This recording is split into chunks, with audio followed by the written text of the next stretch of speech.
I know that all of you are here because you want to change the world. And I'm here to make damn sure that we are starting with our values and creating change that matters.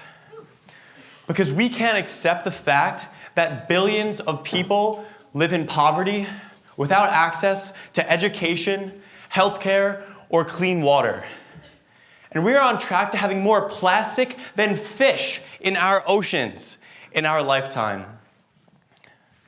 These are the types of problems I became passionate about solving when my mentor, Bert Swersey, got 30 freshman engineers on their first day of class to stand up, bang their fists on the desks, and scream, "This is unacceptable." Bert gave us the permission to get mad.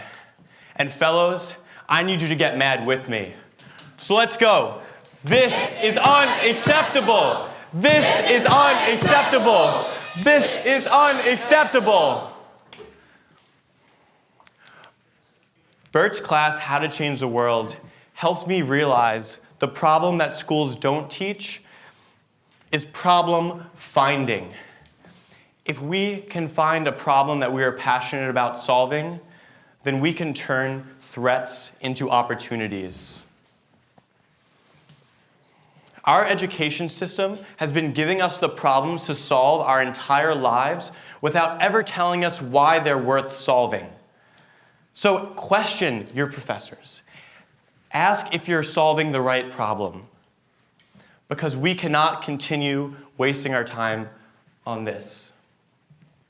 Innovation has become the biggest buzzword. I think we've completely lost its meaning. The only thing in common between innovative design, consumeristic fad products, and Tic Tacs is they don't last. But some innovations do last, some that unfortunately we will never be able to reverse. Isn't it innovation that has got us into this situation in the first place? Every day, Bert urged that our ability to innovate cannot be squandered fulfilling human wants, but needs to be applied to the big problems facing our people and our planet to make life better for 1 billion people in need. Bert once had our entire class go outside to sketch a tree, to later tell us we were all wrong because we forgot to draw the roots. Use your imagination to see what doesn't exist, and use empathy-centered design to dig up the soil, uncover the roots, and find the true needs of people. If you can see the invisible needs of others, that is empathy. Only 1% of the world has the education and the opportunity to help those in need, and that 1% is you.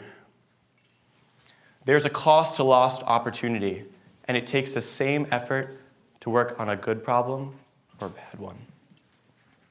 Bert helped me realize that slaving for A's, getting hammered, or creating the next fidget spinner were not my values.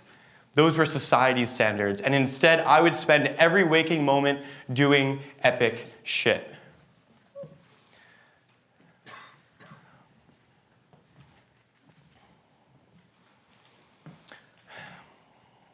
It took me 3 semesters with Bert until I finally asked him to grab lunch with me. And I never received a response to his email because the next week he passed away. But I do know that if Bert was here, he would tell me one thing, and that is don't do nonsense. And that is my biggest piece of advice for all of you. So how might we ignite our campus entrepreneurs to never settle for less than making life better for 1 billion people in need?